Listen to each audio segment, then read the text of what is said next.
This is Tim, I'm Mulele. and this is Critiquing Comics.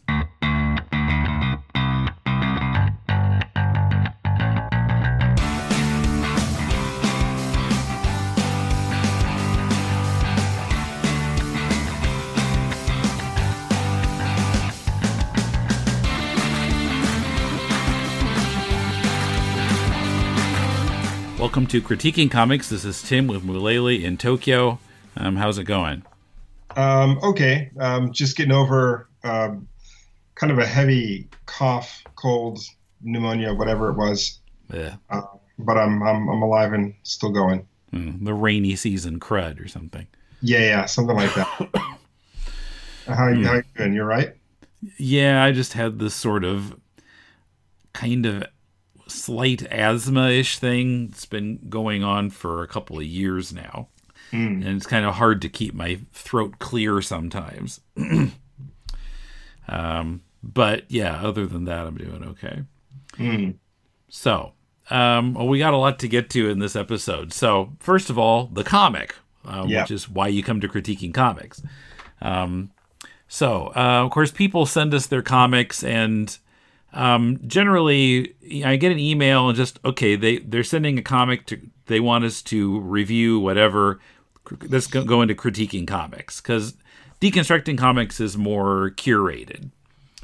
But then when I was reading this one last night and this morning and all day today, because it's pretty long, I was debating whether this might have even been Deconstructing Comics worthy. I'm still not sure. It's called Eric by Tom Manning. Now, it's identified as being published by Robots and Monkeys Publishing. But in his email, he says he's self-publishing. So I guess that's his own imprint. Mm. And he's selling it on Amazon. And he's managed to get a lot of nice reviews for it. I guess he must be spamming it out everywhere. Huffington Post reviews and whatever. And he says a lot of vocal support from Guillermo del Toro. Mm. And I saw some of that on the back cover of this. Yeah. So he sent us a PDF, which is 196 pages, but every page in the PDF is actually 2 pages. So this would be close to a 400-page book. Yeah. And so, okay, the title character, Eric, is a rock star who started out doing surf music in the 60s and then kept changing his style to keep up with trends. And now he's, kind of drugged out and on the border of being washed up. But he goes on this talk show, and when in the interview segment, he starts talking about having seen the host on a different show and telling viewers to change the channel, or you'll see him on this other channel in a different, in a drama or whatever. And he keeps saying, change the channel. And the host is saying, no, don't change the channel. Watch us here. And then Eric gets up and performs, or he's supposedly performing, but he just keeps saying "heek" over and over, and seems to be having some kind of hallucination or vision, and then throws up on stage. And then he runs off and hides in a motel, and then he seems to keep having more visions, and then again and again, it's like kind of the ladder is knocked out from under us, where such and such character, it turns out, well, this character is actually fictional within this universe, or this character never existed on any level. And then you get to almost a halfway point, and then the dam really breaks, and there's all this alternate dimension stuff, and occult and conspiracy, and wow. But so I finished it, read the whole thing, and felt a little frustrated because, it's a very accomplished work. The art is interesting. We can talk about that, and the story. It really feels like Tom Manning knows what he's doing here, but I'm not sure what he's doing, and I'm not sure if it's because the point is too fuzzy or my brain is too fuzzy. Maybe I need to reread it, and I'm not sure if that would help or not. But what do you think of it? Um, it was interesting up until the end. Okay. And yeah, and so now, as abstract as the story gets, it does have to kind of explain itself to a certain extent. Um, at least for my own satisfactory, it has to be somewhat explained. Um, and the explanation that comes at the end for how surreal it gets is not quite satisfactory. There are some things here which I think are interesting and little touches here and there that are bright spots to me. But overall, um, for the story that it ultimately tells, I feel it's a little self-indulgent. Hmm. And there are some things that I think are curious, like the cult at the beginning that meets in the woods of California is an actual thing. Heads of state do go to it. Um, both Presidents Bush or President Bushes or however you want to say it attended this thing. Hmm. There is video of it, and I think video of Papa Bush attending anyway. And although it's rumored that there are human sacrifices there, etc. So some of this is kind of set in our own reality. But the genie and the disappearing person and the owls, I'm not exactly sure of that. But how much of this do I want to spoil? Um, Yeah, I had to kind of pull back on my notes here too because yeah, I mean, if people want to read it, I don't want to spoil it for them. yeah, well, the bit about the cult is in the first couple of pages. That's kind of the opener. But then it goes into this 100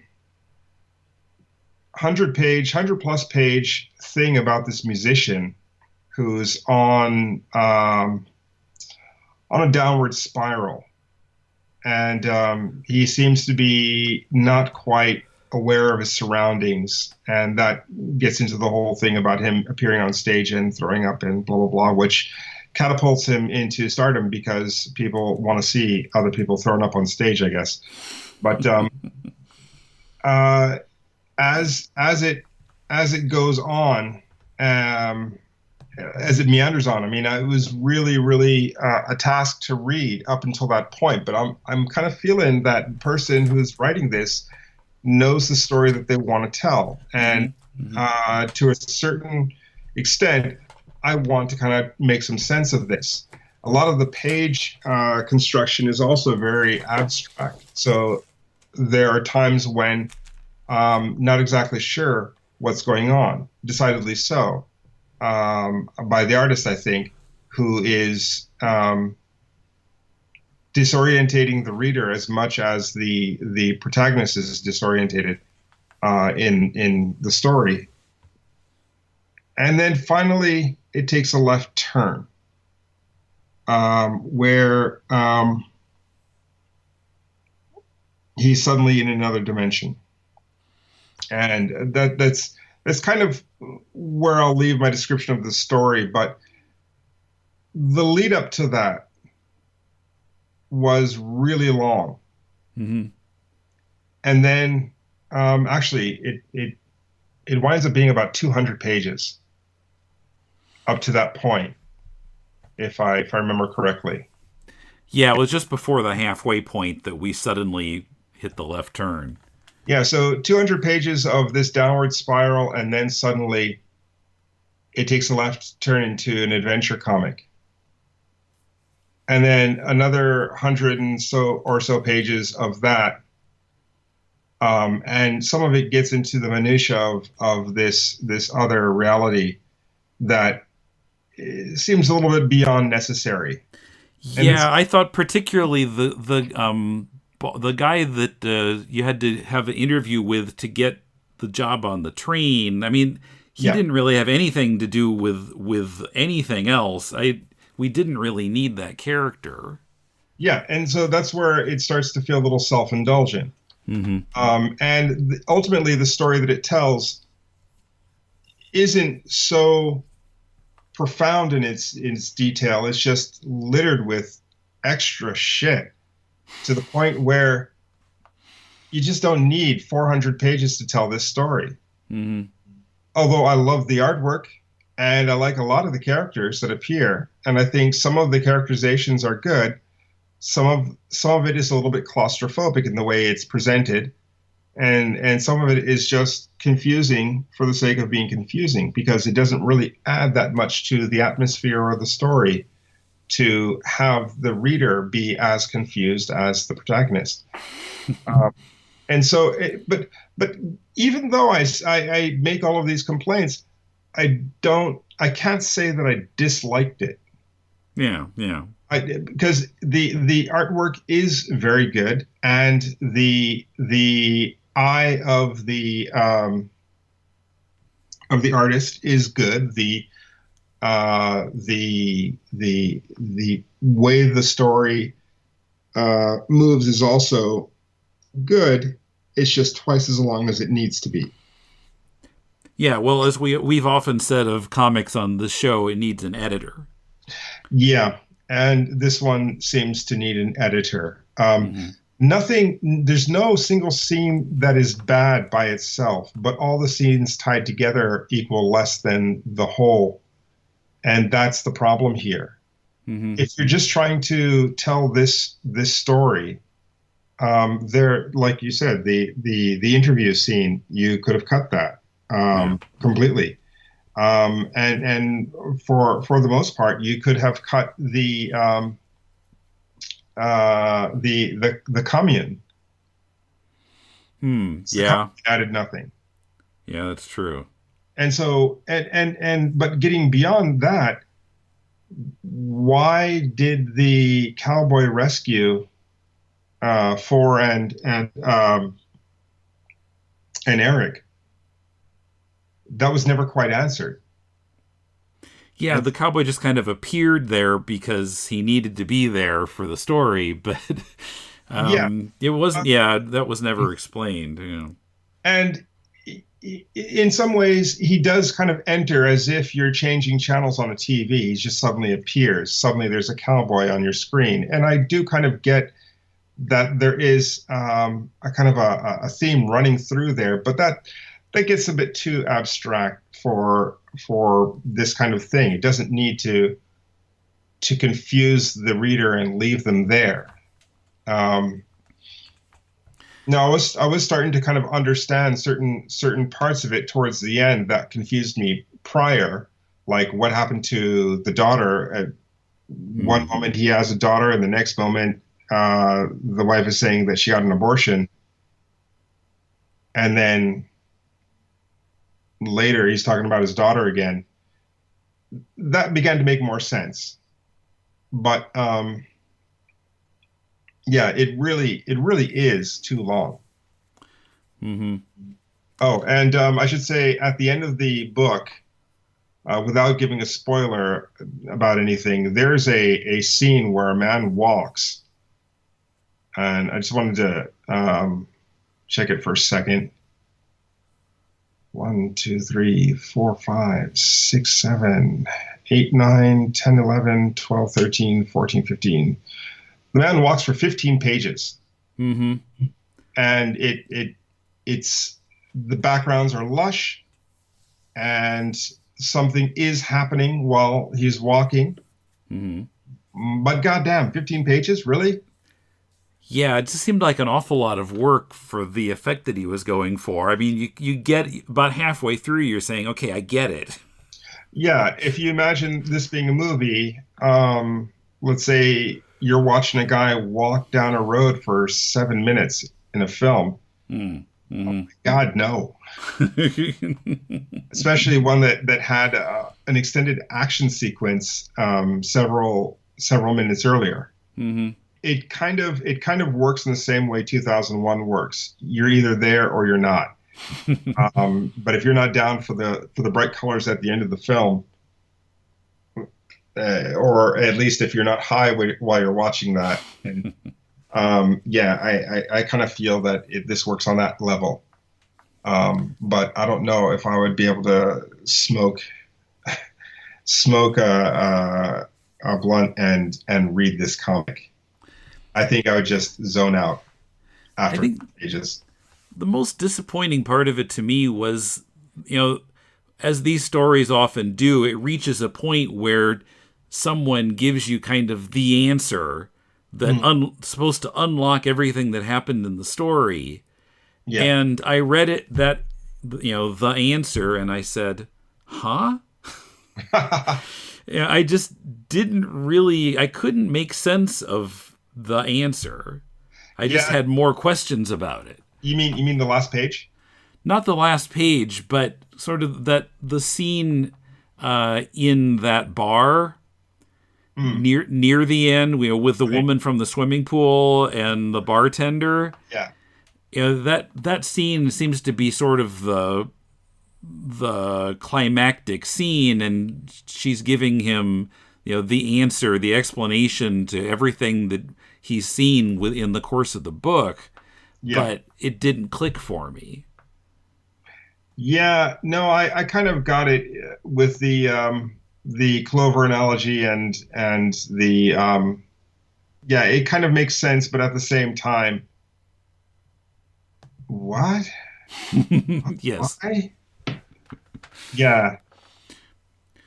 Well, and the kind of the explanation of the fiction, people being fictional or non-fictional or alternate dimensions and everything, and she says that's not actually what was happening. It was this, but what? No, Yeah. it didn't satisfy me. Yeah. Yeah. I found it to be kind of long-winded and meandering, and that's what kind of pulled me out. I mean, I was here for the whole thing. I read um, far beyond the 30-page limit. I read all the way to the end. Yeah, we both finished a 196-page PDF. So Well, it was 196 double pages. right, so So, almost a 400-page book. which ultimately leaves me frustrated because the ending of the book, um, it the journey of the book isn't worth the ending. It's like taking a road trip with your kids in a car to some summertime park, and you have this crazy adventure on the way there, but when you finally get to the park, it's closed. Well, that's Vacation, right? The Chevy Chase movie. Thank you. Yes, I was going for that. What was that called? Gruen World or something like that? Wally World. Wally World. Yeah. Sorry, I don't know why I was thinking of Gruen, but anyway, yeah. So it kind of lands like I'm Chevy Chase reading this book. And when I get to Wally World, it's closed. And so with that, I'm just like, why did I spend these hours reading this book, trying to figure it out, trying to get to the core of what this artist wants to say to me? He looks like he knows what he's doing. His artwork is really good. His ideas seem somewhat coherent, section by section, but when I get to the end, no. So, I mean, I'd be interested in reading this artist's shorter works. Yeah. Yeah. But this one, if you love to read and you're down for abstract stuff, go for it. You might get something out of this. You might enjoy it. There are some interesting things here, but for me, it's just a little too much. And if he has a 40-page comic, I'll read the 40 pages and enjoy that much, much better, I think. Because there is a wealth of talent here. It's one of those things where everybody has their like epic that they're going to like put forth. Mm-hmm. And people usually get about, 10% or 20%, sometimes even 50% through with their epic, whatever it is, but the journey becomes so long that they give up. This guy actually went all the way to the end. But it's as if I finished Spider-Hag. well, I don't want to put it there, but yeah, it is kind of that. And but at the end of it, yeah, it was maybe fruitful for the artist, but for no one else. Yeah, I mean it was really intriguing, but yeah, the didn't land for me. So I would be interested in seeing, if some publisher would be interested enough in him to, want to work with him, and see, there's a lot of potential there. But as I said, he needs an editor. So if some, I don't know who, like, Oni or First Second or somebody would want to pick him up, have him do a new book, have it work with an editor, and I think it could be something good. Sorry, I can't believe that this person is not already working, though. I mean, yeah, I was a little surprised too to realize that the publisher was his own imprint and not just some mid to low level publisher that I'd never heard of. If this is a work of passion where no one else wanted to print it, so he printed it himself, then I can see that. But if he's not worked with anyone before, that's a little odd considering the skill level he's got. Yeah. So in that sense, yeah. I mean, even the story here is not that bad. It's just too long for what it is. And that's really my only complaint here. Oh, and I should say, where was it? Just one thing I want to call back, because I remember reading it and thinking, what the? Yeah. On page 79. 79 and 80. The gun says "Bukam," and the giant grenade launcher says "Bivak." And every time I read that, it was like, why? I put a B there. I mean, I can understand where you're trying to find that certain sound and trying to express it in those abstract letters, but Bivak is really weird, and Bukam seems a little extra.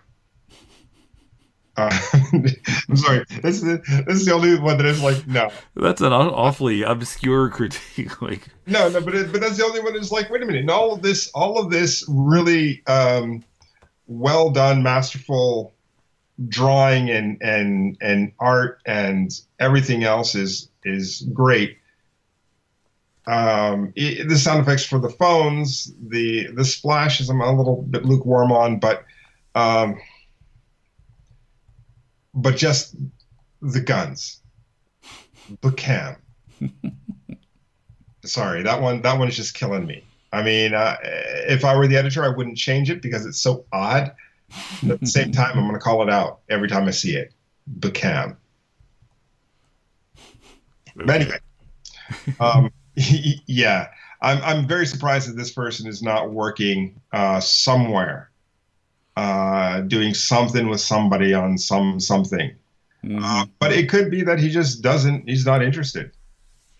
I mean, I can see that too. That could be. He wants to do his own vision his way, and he just doesn't want to work with a publisher. Yeah. To be honest, I am very wary of working with people at this point as well, but I've had a couple of bad experiences. I mean, I'm always of the mind of, hey man, I want that money, but man, fuck you. That's running through my mind at the same time, both of those. I want money, but fuck you. But when I'm doing my own work for myself, I'm 100% there. I'm working on it, and I'm doing it to my own satisfaction. And there's a lot of joy in that. Maybe he's on that page. I don't know. But if he wants a job and wants to work with others, just doesn't seem to have a job yet, should be coming soon, man. I hope. Yeah, for sure.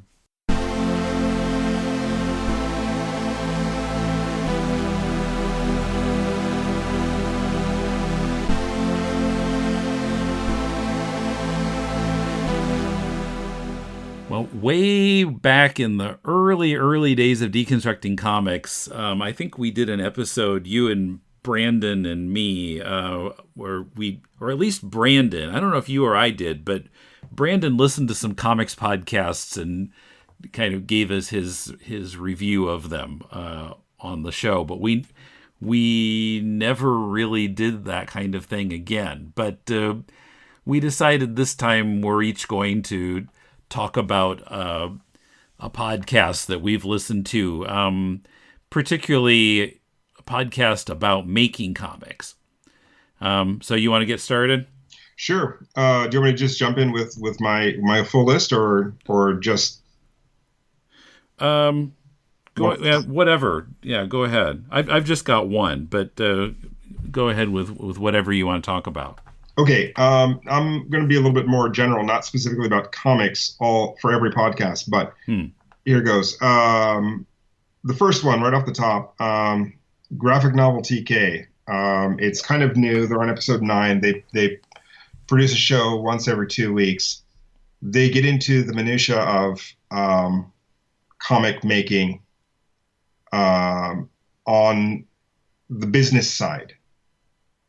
And I've been listening to some other podcasts on the business of comics, but there seem to be a lot of stories of the podcasters seem to be a little bit more talking about themselves rather than actually talking to other people about their experiences. And so this one really just goes for the business side of it. These two presenters ask important questions. They're very concise and clear in their objectives, and they leave themselves out of it for the most part. They want the subject they're interviewing to give as much information as they can, so they just step back completely. And although they mention their jobs, and they sometimes tell something that they know, they give some information that they have experience on directly, but beyond that, nothing. And I just find that so refreshing and so just needed. I should say, not to blow up their podcast so much, but I was listening to Dirty Old Ladies. Dirty Old Ladies is the podcast of Spike Trotman and her friends. Sorry, I'm forgetting her friends' names, even though I worked with one of them recently. Sorry if they're hearing this, and sorry to blow up your podcast, but they talk a lot about behind the scenes stuff, about inspiration, about the craft itself, their stories in publishing. Some of that information is really valuable, but I have to wade through sometimes stories of Sorcery 101, which I don't want to hear again. And actually, Oscar pointed that one out to me. He's like, man, if I have to hear Sorcery 101 one more time, I'm going to fucking die. What's this Sorcery 101? Yeah, it's one of the graphic novels that they made, one of them made and published. And it's always referenced. It's always present. So that person is talking about Sorcery 101 all the time. Spike is talking about her climb in her business, but she's such a promoter of herself that she's gotten to the point where she can't turn it off. And so one question will trigger a story which will blow up into how she made herself. And you hear that story a few times, and after a while, it begins to grate. So I've been pulling back a little bit from that podcast. Although I do think her story is very, very important and actually very, very good to hear at least once. But it's not something that I need every time. And it's sometimes a bit aggressive when it doesn't need to be. So this podcast, Graphic Novel TK, is really so nice because it just gives you the information. And I've listened to episodes twice just to kind of get all the information in. And it's actually getting to the point where I may need to listen to an episode or two a third time just to get the last little bit because I'm about to use some of their advice in my own comics career.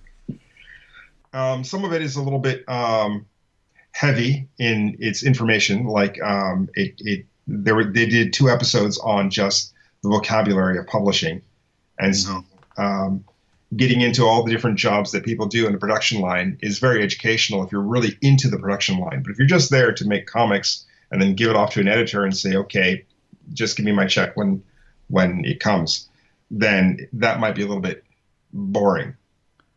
But yeah, I listened to one of those and it was like, yeah, okay, well, this is parts of it were interesting and parts of it I was just sort of spacing off during because it wasn't really stuff I needed to know. But well, when I go to university, I'm bicycling for an hour each way, so for me that's my bicycle time, and so that works.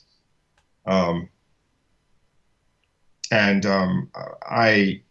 am actually quite interested in a lot of that stuff because as I publish my own books, learning these little things kind of gives me hints on what to ask for when I go to the printer or however I deal with other aspects of publishing my own book. So for me, that was good. But I think for now, one time is enough. But some of the other episodes about editors and agents, those are much more of kind of what I'm looking for. But anyway, I recommend that podcast. But just for storytelling in general, I would also recommend The Moth, which is just people get up on a stage and tell a story without notes. It's a bit performance, or sometimes it's a rambling story. Sometimes it's a really moving story, something very sad, or sometimes it's just kind of funny. It kind of runs the gambit because sometimes they have themes, but sometimes it's just an open mic night and people get up on stage and tell these wild stories. I'll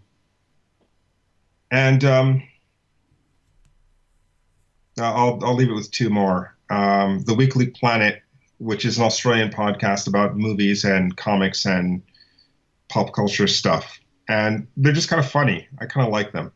And the last one I'll say is the Dope Shit Podcast, which is actually a hip hop podcast. I like it because they do some random discussion. This week it was about Twitter and how fucked up it is. But in the past it was a rant on flat earthers, other junk. And then for the last 30 minutes of the podcast, it's only 45 minutes. The 30 minutes of the podcast, they just play new dope shit, new really good hip hop music. So if you don't like rap, you don't like hip hop flavors, then it's not for you. But if you like that kind of thing, I highly recommend that. It's kind of more on the underground side of hip hop than on the mainstream stuff. So you won't hear like Drake or any of that shit. They might talk about that, but they're not going to play it. But anyway, those are my recommends. Okay. Yeah, I actually listened to a ton of podcasts, and I've been taking on more lately. I'm going to have to cut back somehow because I don't have time to listen to music at all. Wow. And not very many of the podcasts are comics related. I would say 2 of my favorite non-comics podcasts are around the NFL, which the 4 guys on there they really work well together and they have a lot of running gags going, and it's kind of hard to believe that it's actually the NFL that's supporting the podcast. It feels kind of indie sometimes, but that and also the History of English podcast. I listen to several podcasts related to the English language and the history of it and various things about it, but that's probably my favorite one. this guy named Kevin Stroud. He goes really in depth on the history of English. He had intended to get through the whole history in 100 episodes, but he's blown past that, and he's only up to the year 1300. But yeah, I'm really enjoying that, and I'd like to go back and listen to them all again at some point. How long are the episodes?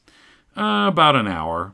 So he's done past 100 hours worth of podcasting, but hasn't really gotten that far in the history.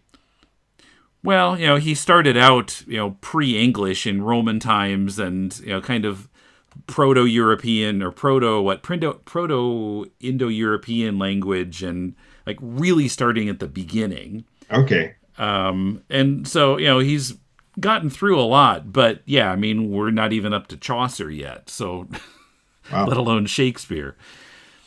And I think it's going to be even a bigger challenge for him when he gets into colonialization and, getting into America and Australia, and I don't think he's ever going to finish at that point. But okay, as far as comics podcasts, so I'm sure you remember something like a decade ago, Webcomics Weekly. No. Well, you remember the book How to Make Webcomics. Brad Geiger and Dave Kellett and Chris Straub and Scott Kurtz had put this book together, and they had a podcast. Yeah, I remember it. Yeah. Which was always incredibly hilarious, and sometimes also they talked about comics. But they're all web cartoonists, and trying to make a living at it. So a week or two ago, I happened to look at Twitter, which I tend not to do very much when I'm not actually tweeting something myself. But someone had said, "Oh, this is a really good podcast," in their tweet, and it was something called Comic Lab. And for some reason, I went ahead and tapped on it and took a look, and was like, "Oh, it's Brad Geiger and Dave Kellett. Okay, I have to listen to this. This is going to be a must listen." I mean, I'm listening to 45,000 podcasts, but so I've listened to the first 4 episodes. They started it at the beginning of this year. And it's coming out every week for about an hour each time. And it's, pretty much in the same vein as Webcomics Weekly was. But I think with only 2 of them, it's a little easier to stay on topic. They laugh a lot too, but I think they're staying on topic a little better than when there were 4 of them. And just within the first 4 episodes, that there were a number of things that we could probably, fill a year of podcasts talking about. There were a number of interesting topics that they got into. Let's see. I just put a few of them in my notes here. They've been talking about how things have changed in the past 10 years from when they were doing Webcomics Weekly and they put the book out. Because, back then, the way that a lot of the way they were making money, well, besides, merchandise, was, ad-driven websites, and now it's, there's social media and there's crowdfunding, and I guess they say that about 2014, selling ads on your website pretty much died. Yeah. I had not really been aware of that, although I noticed that Project Wonderful is shutting down. Oh, okay. Which I've been running on our site for quite some time. So, okay. So I'm going to have to redo the website a little bit. I'd like to redo the website a lot, but that's a whole other topic. Oh, yeah. Also, in the 4th episode, which I accidentally listened to first, they were talking about how in their book 10 years ago, one thing that they kind of forgot to say was that before you do all the business stuff that they're recommending you do, it's important to first make sure that you actually get good at cartooning. And I think, in critiquing comics, we've encountered a lot of creators that are, trying to do the business part of it, but their comic isn't actually that good yet. And maybe they just haven't done the work to make their comic good yet. Others are close or they're there, but we've certainly seen quite a few that needed a lot of work. Go ahead. I was going to say though, it's kind of hard to judge your own work though. I mean that's true. Mm-hmm. I think there's some things you can point out kind of objectively about a work. But whereas the comic that we reviewed today, I say is long-winded, but another person may say, hey, it was fine and I enjoyed that ending. Mm-hmm. And so it becomes a little bit difficult. I mean, when that artist hears our critique of his comic, will he say, damn, they were right, I should have cut 30 pages out? Or, nah, fuck them in their podcast because, I know what I'm doing. And yeah, the only point that they were right on is that I am talented as fuck. He could go any which way. And I think a lot of people will put out what they can. Some will work really, really hard to go for a certain effect and compare themselves to their favorite artist and really try and do that. Others will just draw whatever they draw and put it out as they can and hope that people like it. Every once in a while, you'll run into a guy who's on some bullshit about how he's the greatest artist in the world, but you look at his art, you can barely draw.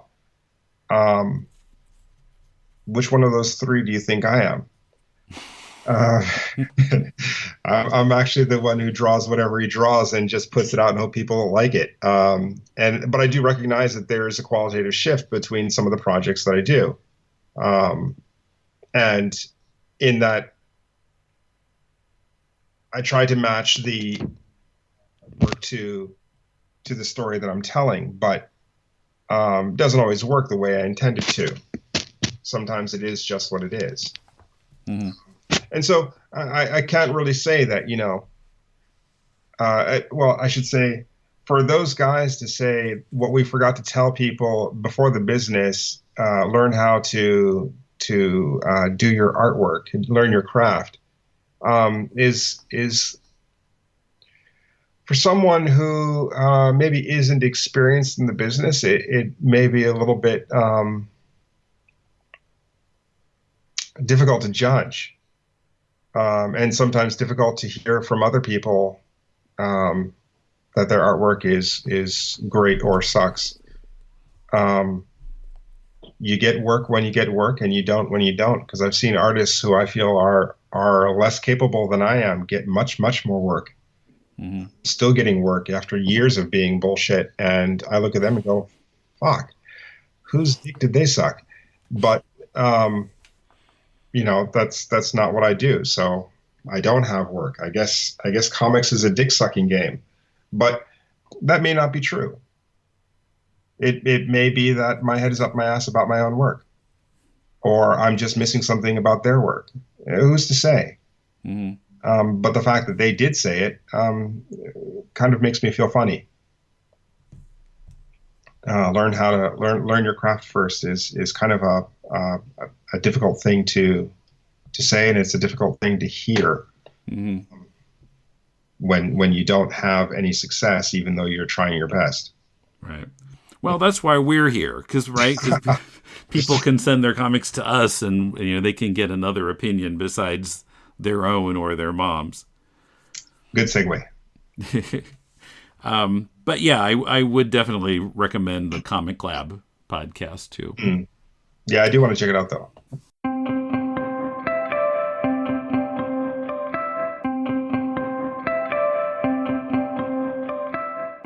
Okay, so you said you had an update on your box. Yeah, the box. The box still sitting in my foyer and unopened because I'm just so frustrated with the whole thing. I got an email the other day. Or maybe we should update remind Oh, listeners the recap. what the box is. Okay, so I send off my boxes to Canada so I could have them at TCAF. One box arrived, the other one didn't. And in the box that didn't arrive, I had posters, I had MindGator 1 and 2, and that was the main focus of my displays. That was the book that I really wanted to sell. That was my main thing. Although I did have copies of Elvis and Yakai, my sales were very poor, and they were less than half of what they should have been, or could have been. So I wrote to them and said, "Look, my box." While I was there, I tried to kind of explain the situation, ask them to look for the box. They looked for it everywhere, and it was not there. They assured me of that, and I was satisfied with that. Come to find out that the tracking that they had said that the boxes left Japan, but have not yet arrived in Canada. There's no updated information, just left Japan, and that was it. And so when I came back to Japan, I looked at it, the tracking information that I had, and on the Japanese side, it gave a full list of the tracking, and said every step of the way it was here from this time to this time, and it was sent to them.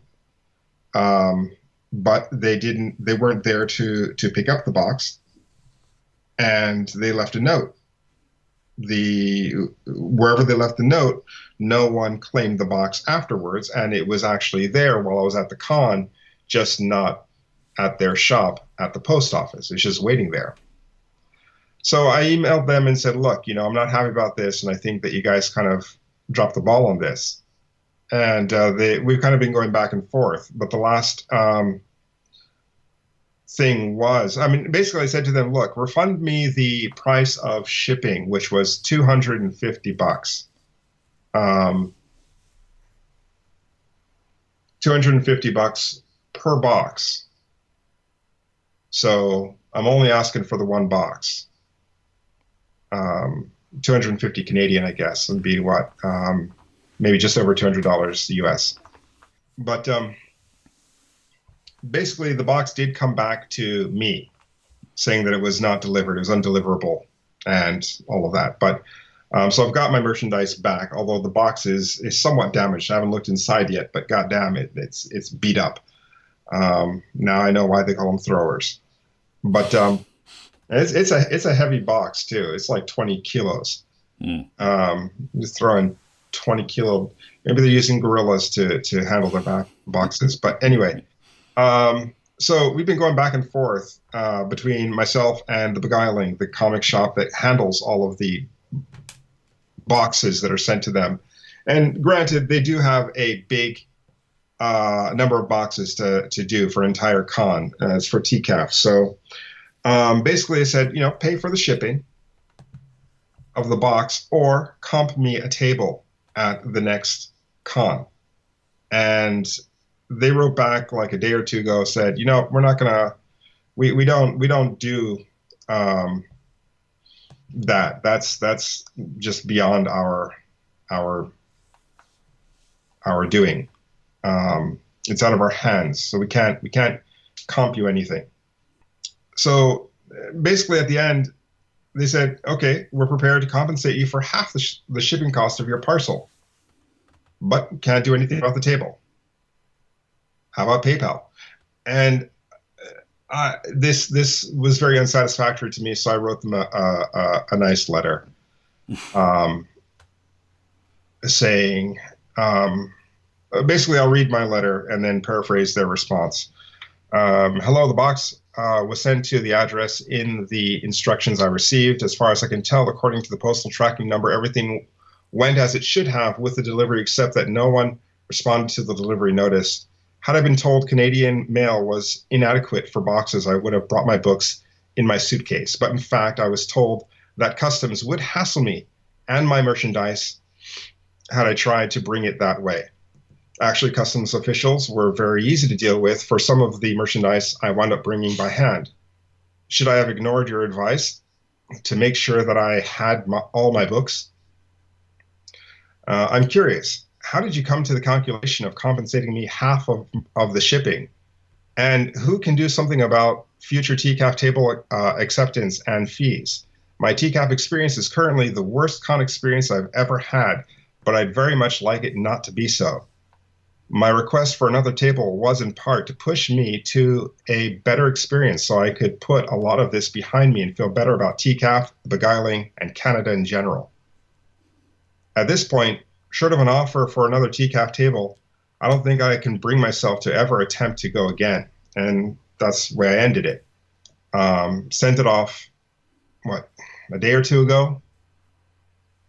And this morning I got a letter from the director, the managing director of TCAF, Miles Baker, who basically explained, I'm just going to paraphrase, I'm going to read everything he said because that might be a little rude.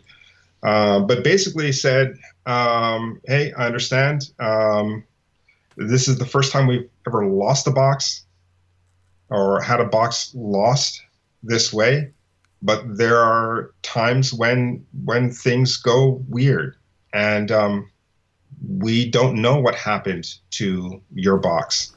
But we also don't trust exactly what the post office is saying that they did with the box. So, being that we're claiming it's just a big mystery, we're going to pay half.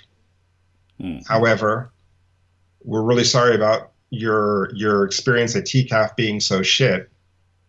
So here's a complete refund of your table. Oh.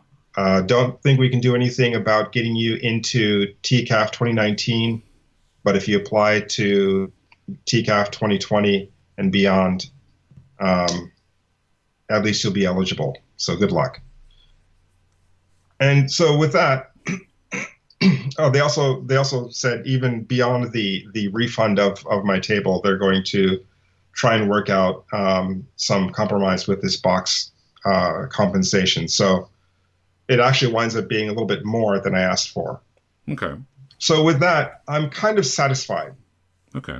At least about the table thing. I don't know that I'll ever go to TCAF again because it was so frustrating and it was so hard. But I do understand that a lot of the stuff that I was frustrated with is beyond the ability of TCAF to control. I had a fuck ton of plane problems. I had minor hotel problems, which resolved themselves, but it was a little bit expensive. I had the box problem, which absolutely gutted me, and frustrated the hell out of me after kind of looking at all this stuff. But I think the culmination of all of these things together just really destroyed my trip. And for TCAF's part, I think that they're probably just really confused and don't know what to make of any of this. But they've got a really, really upset customer. So they did the best thing that they could do, which is refund my table.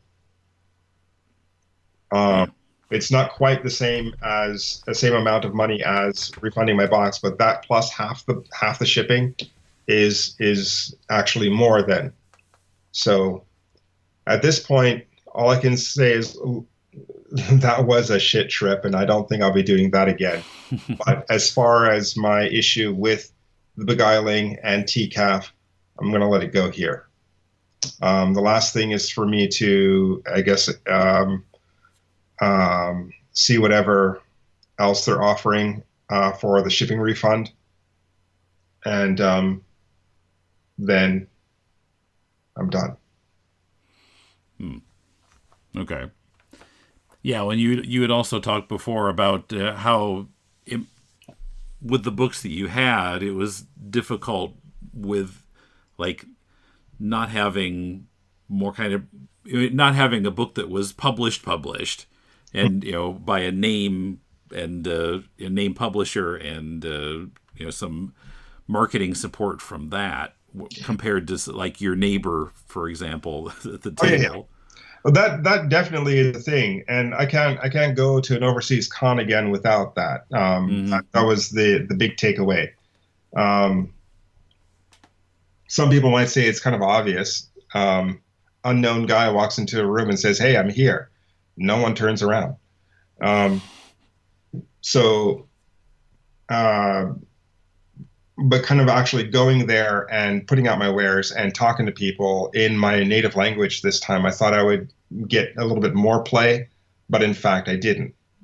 In fact, I would say I got less play given the amount of time I was actually tabling for. It was actually 4 times as much time as a local con in Tokyo, but it was about 1/4 the money given my box situation and all that. So really, it wasn't worth it. Yeah. So, I mean, if I work out some sort of publishing deal with some known entity that can either give me support or I'm a known person in the West, then I can go and say, okay, I'm back at TCAF and here's my table. Yes, everybody buy from me. But until then, no.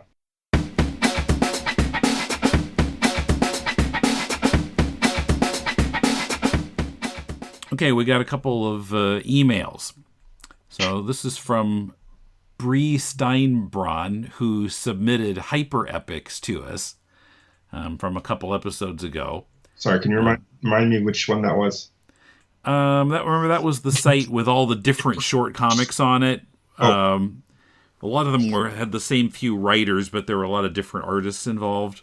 Bree was one of the writers, right? Well, Bree's name wasn't on the site at all, and so I was a little puzzled about that. I think I said so in the podcast. And I was also questioning if Bree was male or female.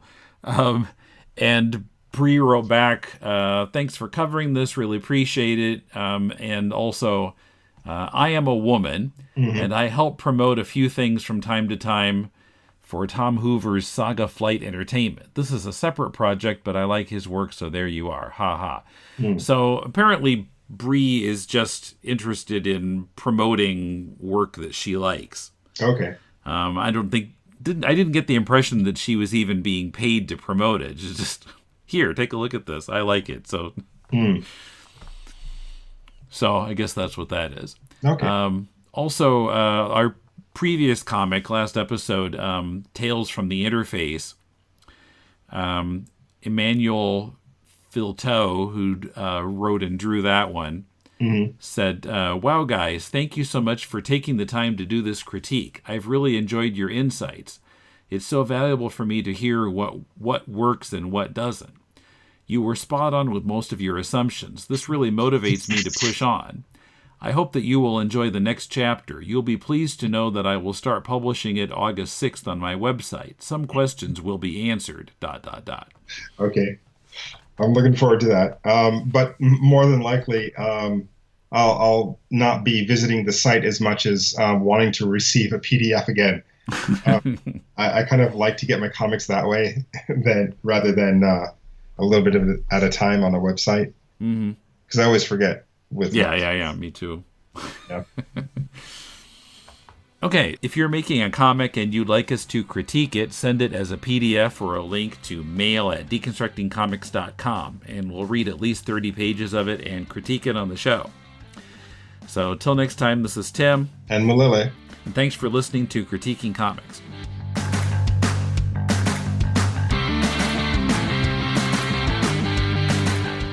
Mulele is on Twitter @MuleleRedux, and I'm @DeconComics. If you enjoyed this podcast, please tell your friends, and if you're so moved, support us at patreon.com/DeconComics.